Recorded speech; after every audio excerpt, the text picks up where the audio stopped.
Hi there, this is Coach Mona from the Oola Corner. Today I am joined by Coach Curtis and we're going to be talking about entrepreneurship. Curtis, what does it take to be an entrepreneur? Well, Mona, honestly, you got to be just a little crazy, a little nuts, a little insane, but you truly have to have true passion and true purpose, not only in your business, but in your life. That is awesome. Guys, you got to grab your pen and some paper for this. It is going to be a powerful one.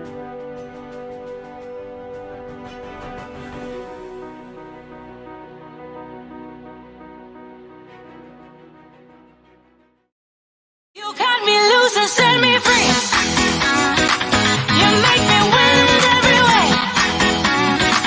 You showed me how to spread my wings. Yes, I'm the winner of the day. You got me loose and set me free. You make me win in every way. You showed me how to spread my wings. Yes, I'm the winner of the day. Yes, I'm the winner,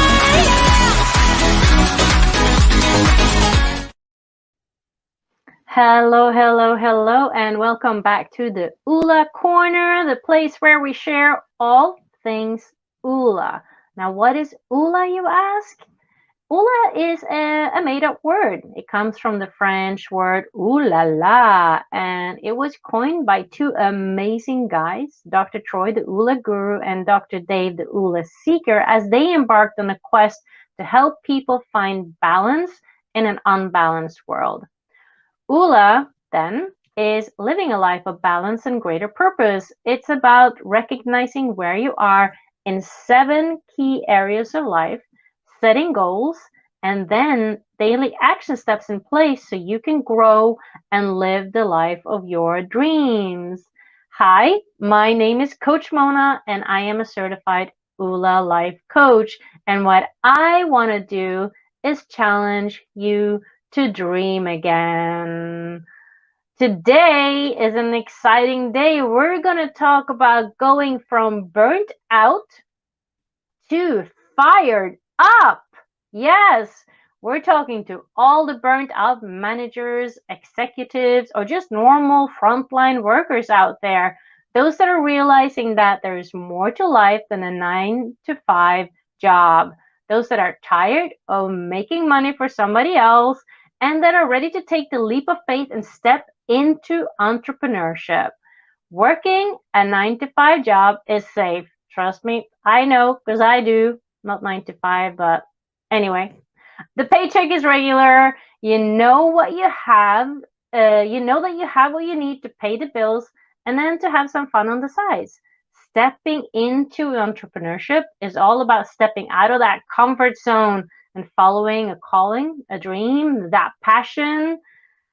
We do know statistics tell us that 4 million people every month in America resign from their 9 to 5 jobs. 4 million people wanting something more for themselves, something different. And today I am here with the expert himself, Mr. Curtis Haman. Did I say that correct?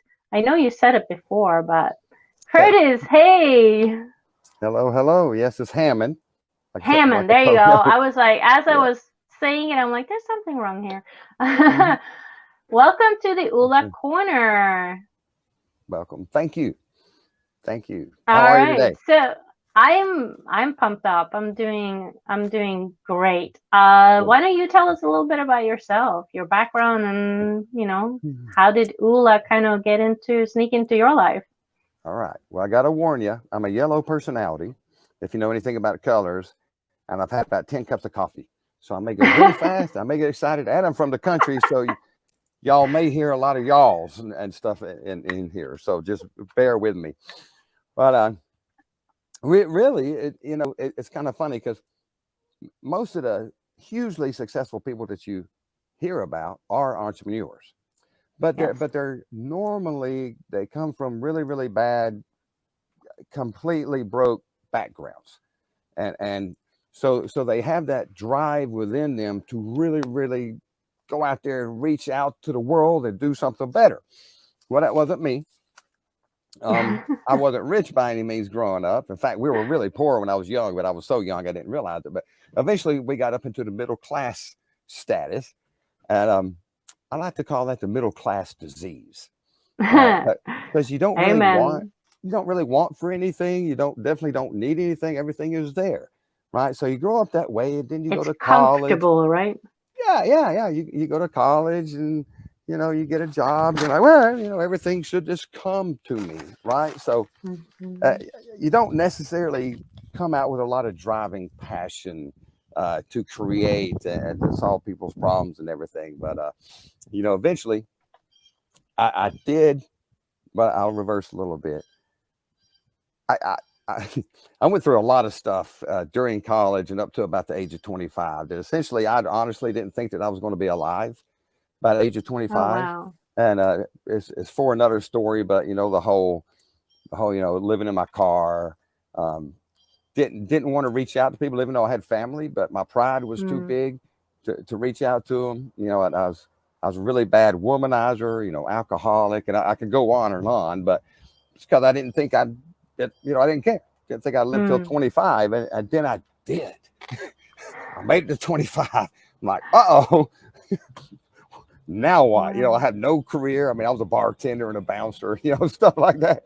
So no career options. So I finally decided I'm going to get into the corporate world, even though I didn't think I would Mhm. like it. But that's what you're supposed to do, right? Right. Yeah, Right, for sure. right. Grow up, go to college, get in the corporate world, and move up the ladder, and go home, eat, sleep, start over. Go to work, go Mhm. home, eat, sleep, start over.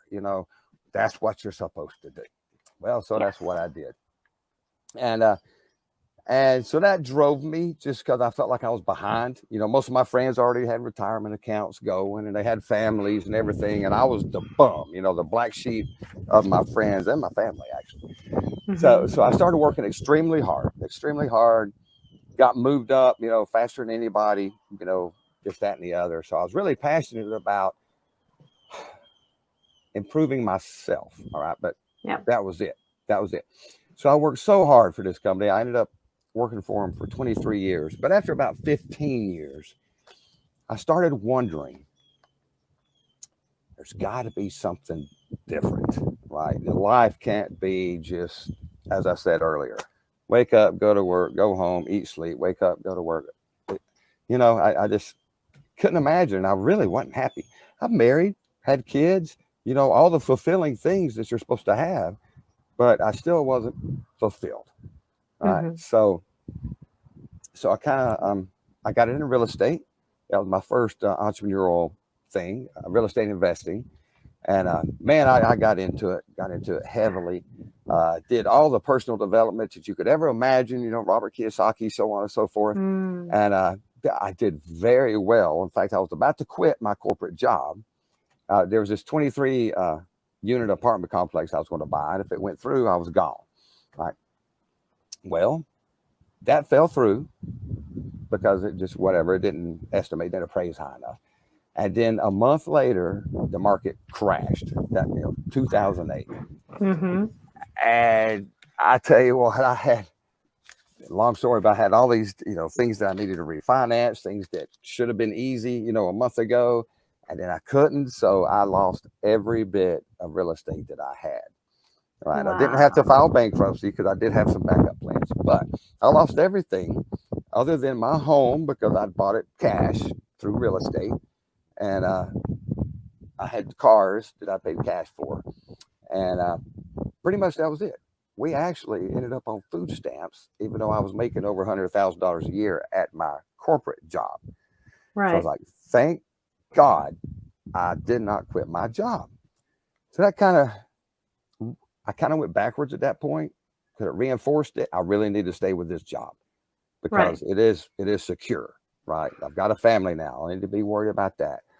And so I was scared to death to go out and branch on my own again. And then um, something kind of got the itch. My wife started doing something called Oola Mhm. and doing her own business. And eventually we got to the point where she was able to leave her job and do that full time. And she kept trying to talk me into it. I'm like, there's no way, no way am I going to leave this job because I know that I'm going to get paid.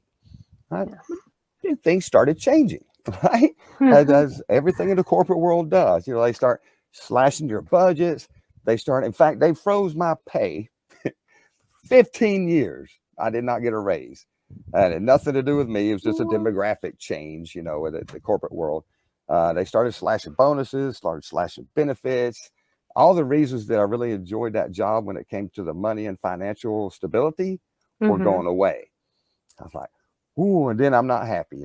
There's more pressure, more pressure, more pressure. I mean, it's literally like I was bench pressing 315 pounds and people kept putting on more weight and more weight and more weight. And then I started thinking about all the family responsibilities, and I'm miserable at my job. And it just kept pressing down to where I couldn't breathe. Yeah. I literally could not breathe. I didn't, that mixed with, I was getting chills. I mean, it was awful feeling. So I started thinking back to being an entrepreneur again. Maybe doing it better this time. What did I do wrong last time? I never considered that. I only thought, Right. well, I failed. It wasn't my fault. I was blaming the economy, but if I'd have been smarter about it, it would have been a fantastic business to be in, even in 2008. So I went back and thought about all that crazy stuff. What could I have done differently? So one of the biggest things that I realized was where I failed was that I was in it for myself only. That was it. I was in it for myself. I was like, if I could get into something like this for other people, I found that that's truly what I'm passionate about. Right. So I started looking into that kind of stuff. And then the Oola thing started ringing in my ear. I was like, well, let me look into that. Just let me look into that. And when I started it, I was like, this is it. This is what I need, right? It's not the business, that I need. It's not the money that I need. It's the entire framework. Exactly. So the things that I felt that were missing in the past, even with faith and friendship and family and all that, now is being pointed out to me. This is what you're missing. And so I start digging into it. I'm like, all right, this is me. So I jumped into Oola full force, and I'm a coach, and I'm on the global end and plan on doing huge things with it. I truly do. So I'm really excited about it. Yeah. Really excited. Wow. I mean, it's already, you come up with your goals in the very beginning, and I've already accomplished my number one goal, which was leave my corporate job. And financially it helped, right? But mostly it gave me the courage again, and the faith in myself that I could do it. So that's the number one goal reached, and excited for what's coming forward. So That's amazing. I mean, you were like giving me goosebumps as you're sharing your story, because I feel the pressure of this 9 to 5 job. Like I see where I'm falling short. I'm falling short with my family because it's a stressful job, and I'm falling short in realizing, like, keeping my health, because I travel a lot. Like every month I travel for 2 to 5 days, and it takes a toll on my health, and obviously that's my physical and my mental health. I'm not seeing my family as much as I would like, and the money is there, and I feel comfortable. Like you said, I love the fact that you said the middle class, what did you call it? Middle class disease? Yeah, for sure. I was like, when you said that, I'm like, whoa, I think I got that. What's the cure? But I know the cure, right? I am here. I am also an Oola coach, and this is my dream as well. And being able to be here on the Oola corner and sharing Oola and sharing stories and being able to really get the word out there. That's my number one passion. But why don't you share with us, for all of those out there looking to kind of understanding my conundrum and where you were, and what is entrepreneurship really like? What is it? Well, I want to revert back to something you said. You're talking about your 9 to 5 job and feeling all the same way, but you're already starting on your path, right? towards entrepreneurism. And they say that the joy is in the journey. So just remember that the joy is in the journey. You know, it wasn't overnight that I became this. You know, it was over a 15-year period. Yeah. You know, I wasn't able to quit my job overnight, and et cetera, et cetera. You know, the definition of entrepreneur, I've looked it up before, and I can't remember it at all because it's really not relevant to me. But my definition is kind of like what Phil said. They're crazy. Okay. Yeah. Entrepreneurs are crazy. They have some kind of weird innate drive that makes them want to open up business after business after business, not maintaining the business necessarily, because that's no fun, right? But starting a business, that's I think where the true joy is. There is a difference in being an entrepreneur and being a business person, right? The Right. business person likes to start a business and grow the business and stay with it for the rest of their life. That's not necessarily an entrepreneur. All right. That's why you hear the term serial entrepreneurs all the time, because they've always got something going, because they're excited about it. And what I know, they enjoy the creativity part of it, but what they're really Yes. looking to do is solve a problem, right? Right. Whatever a problem is what they're trying to solve. And you know, of course, what Oola's doing it in 7 key areas of life, and that's something that really drew me to them. So that's my basic on what an entrepreneur is: crazy, self-motivated, Yes. opening up, starting, not maintaining, and then of course trying to solve a problem. Yeah. That's my No, definition. that makes a lot of sense. I grew up. It's funny because I always thought I grew up with a family of entrepreneurs, but I think now my grandfather was definitely a businessman. You know, he started his own company and he grew it to be a multi-million, well, Norwegian currency company, which then my dad took over, but my dad ended up selling it. So he became a serial entrepreneur. He started another business which was equally successful before he moved to another one which was equally successful. And now, even though he's retired, he still has his, third, company. But what I find interesting for myself, having grown up in that kind of entrepreneurial family, is the one thing that scares me the most is actually giving up the comforts of every, like, a bi-weekly paycheck. Like, that is the one thing that scares me the most. So I was like, I got into Oola. I'm like, I want to do this. I really do. And I'm going to just quit my job and I'll do it. But luckily, with the support and the coaching from Oola, I now have a plan in place to which, it's going to be a step by step. And like you said, I'm here now. I'm doing it. I'm taking action steps towards it. So yeah.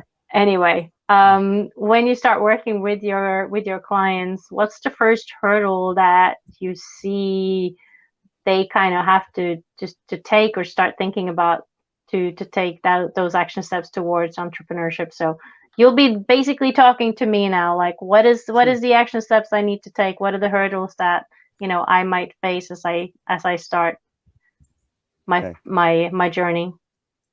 Two main things that I like to lead into is, first of all, you were only born with 2 fears. You were talking about fear a minute ago. 2 fears. I don't know if you know what they are, but it's a falling. The fear of falling and fear of loud noises. Yeah. So where do all the others come from? Yeah, exactly. Right? They are inherited through your family.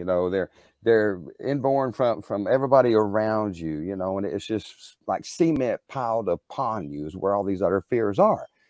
So I can't say that you have to learn to get rid of them. You have to face the fear. You hear it all the time. Step out of your comfort zone and do it. And the only way to do that is to do it, to take action. That's truly the only way. Of course, you can look at like the ready, set, go method that Oola uses. The ready part is, okay, if I don't step out of my comfort zone, the ready part is I'm not stepping out of my comfort zone. Right. Then the set is, if I don't step out of my comfort zone, what kind of reality am I going to face? And if I do step out of it, how much happier am I going to be You go with the how much happy I'm going to be, and then you hit go, which is take action. So ready, set, Yes. go. And so that's where you're at. You're already taking action. So you've got a huge part of it down. Now, the second thing, which is tremendous, and some people have got it right off the top of their head, and some people have to go at it for a year before they figure out what it is. But why? Mm, What's the why behind what yes. you want to do? Like I said, when I failed years ago, and I'll fail again, is the why was just me. It was just I was being selfish, right? And I wasn't being Hmm. selfless. I was being very selfish because it was just all about me. When it became about other people, not only did I become more successful, but I felt a lot more fulfillment in a huge Yeah. way. So that's the two key things. Step out of your comfort zone and know your why. Yeah. And know your why. That's huge. Mm. That is really, really huge. That's something that I kind of circle back to a lot when I go through my goals and I have a setback. I always circle back to my why. Why am I doing this? Why am I pushing through? Why? And for me, my why is my family. That's my biggest. That's my why. That's my driving force. That's Mhm. what pushes me to do the things that I would like to do in my life. So when you start working with your clients, like what is the first advice that you give them? So again, you're talking to me. I'm here. Yeah, I want to go out there. I want to do this. What would be your first advice to me? sure. Well, obviously, we got to figure out your why. And one way to figure out your why is to figure out what your passions are and what your purpose is. You have to have your Mm, passion and your purpose. And there's exercises that we can go through that will get you really close to what your passions are. And I've got like this 3-day thing that I could do with people. It takes like 3 hours each to really dig down and hone down to wow. figure out what your passion is. All right. And then, of course, your purpose can be similar or it can be completely different. Um, but once you find out your passion and your purpose, I'm going to call that your definitive major purpose. Okay. Right. Once you find your definitive major purpose, you have to go through that. So I'm going to say you have to have DMP and you have Yep. to have a WPOA and then a PMA and then MMA. And what do those stand for? Right? DMP is definitive major purpose, right? Yes. Through your passion and your purpose.